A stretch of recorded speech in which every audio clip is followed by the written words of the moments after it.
Intégral Placement, l'émission 100% placement sur BFM Business. Et on continue justement à parcourir le monde de vos placements avec Jérôme Deveau. Bonjour. Bonjour. Vous êtes directeur chez Interinvest. On va évoquer ensemble la loi Girardin. Alors, on avait ce sujet au programme parce que devait se profiler dans les prochains jours quelques changements qui finalement sont repoussés. On va en parler. D'abord, petit rappel de méthode de barème, entre guillemets. Qu'est-ce qu'exactement la loi Girardin ? Alors, la loi Girardin est un dispositif qui date de 2003, mais ce qui était intéressant de rappeler à nos auditeurs, c'est que ce dispositif, finalement, il trouve ses fondements dans des solutions qui existent depuis très longtemps, puisque dès 1951 existaient des soutiens à l'économie dans l'outre-mer visant à soutenir l'industrie et les transports. Plus récemment, la loi Ponce, en 1986, est venue mettre en place un système qui permettait d'imputer les déficits sur ces revenus globaux. Puis est venue la loi Paul en 2001. Cette loi Paul a mis en place un système de réduction d'impôts pour les contribuables.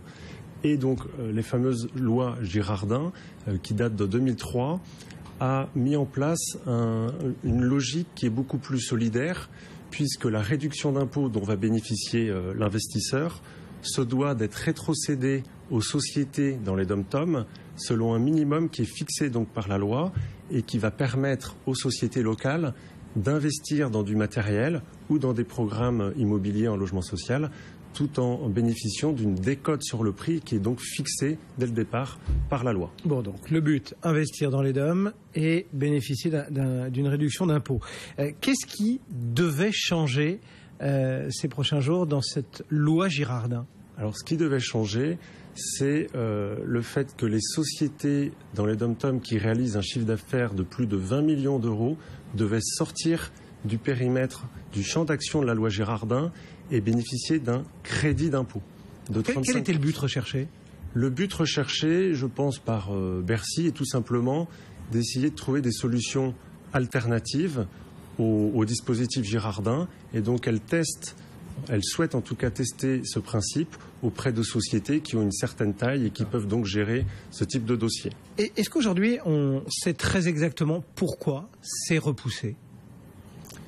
Il s'agit tout simplement d'accords qui sont nécessaires au niveau de Bruxelles, puisqu'on est dans une logique de subvention, et dès lors qu'on est sous la logique de subvention, on se doit d'avoir l'aval de Bruxelles. Étant donné que l'accord n'a pas été encore délivré, les autorités françaises ont demandé une autorisation pour que le dispositif actuel puisse perdurer, et selon nos dernières informations, on devrait pouvoir continuer à appliquer le dispositif avant même que ces nouvelles modifications soient applicables. Alors, tous vos propos sont aussi très clairs, mais bercés d'un petit peu de conditionnel.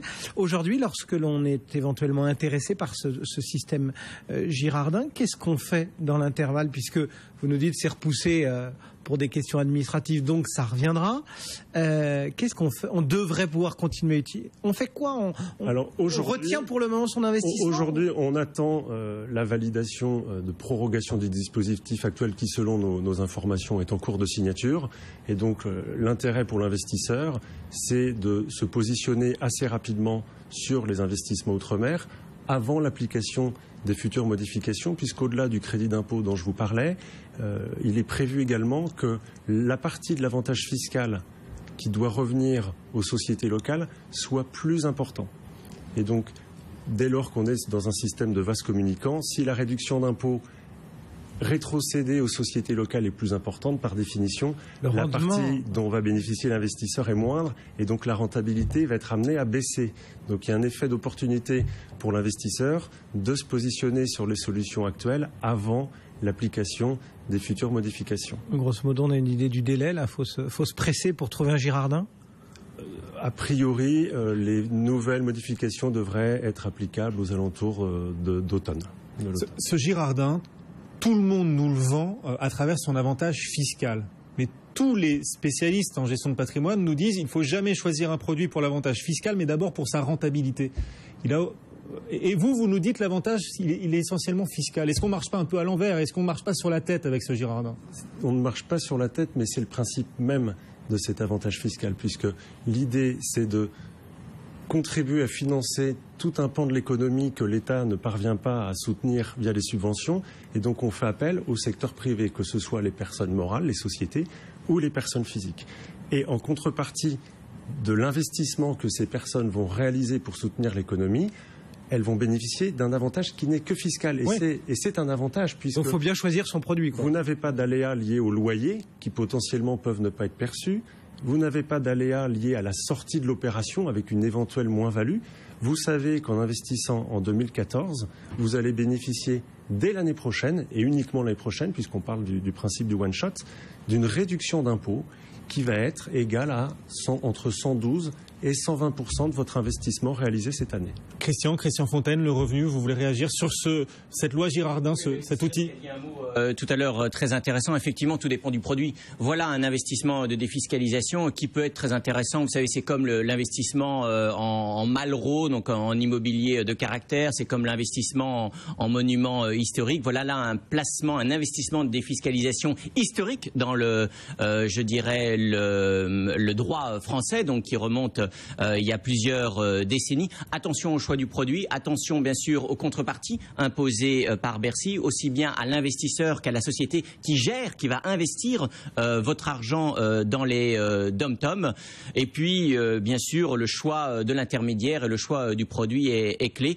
Ce sont des produits qui peuvent être très intéressants à la fois, je dirais, pour l'économie locale, pour l'investisseur, mais attention au choix du produit. Il y a beaucoup d'échecs. Il y a beaucoup d'échecs. Il peut y avoir, tout à fait, il faut le dire. Il peut y avoir des risques de contrôle fiscaux aussi. Donc, ce sont des opérations très complexes avec énormément de conditions à remplir. Donc, il faut choisir, je dirais, un interlocuteur et un opérateur qui est présent sur ce marché depuis de très nombreuses années. Bon, si le fisc s'y intéresse, Arnaud, j'imagine que là, dans la fourchette, tant qu'on va profiter de l'ancien système, il va falloir être super carré niveau fiscal. Il faut toujours être super carré. Il faut savoir que nous, Interinvest, on se positionne vraiment sur la sécurité de l'opération. Et comme vous le disiez à juste titre, ce sont des opérations très complexes. Et dès lors qu'on a en droit de bénéficier d'un avantage fiscal qui procure une rentabilité de 12 à 20%, obligatoirement, en contrepartie, on a un certain niveau de risque qui peuvent être des risques fiscaux, la reprise de l'avantage fiscal, mais aussi des risques financiers qui peuvent être très très importants. Et donc le choix de l'opérateur est stratégique pour faire en sorte que son opération se termine pas en catastrophe. Et donc Interinvest, à ce titre, couvre tous les risques financiers et fiscaux avec un produit qui s'appelle G3F, qui va garantir à l'investisseur de bénéficier de sa réduction d'impôt quoi qu'il arrive. Tous les risques financiers et fiscaux étant couverts par Interinvest. Il n'y a pas trop de frais? Les frais sont très très réduits, de l'ordre de quelques dizaines d'euros. Donc, voilà donc le Girardin et l'Outre-mer. Merci beaucoup, Jérôme Deveau, pour Interinvest.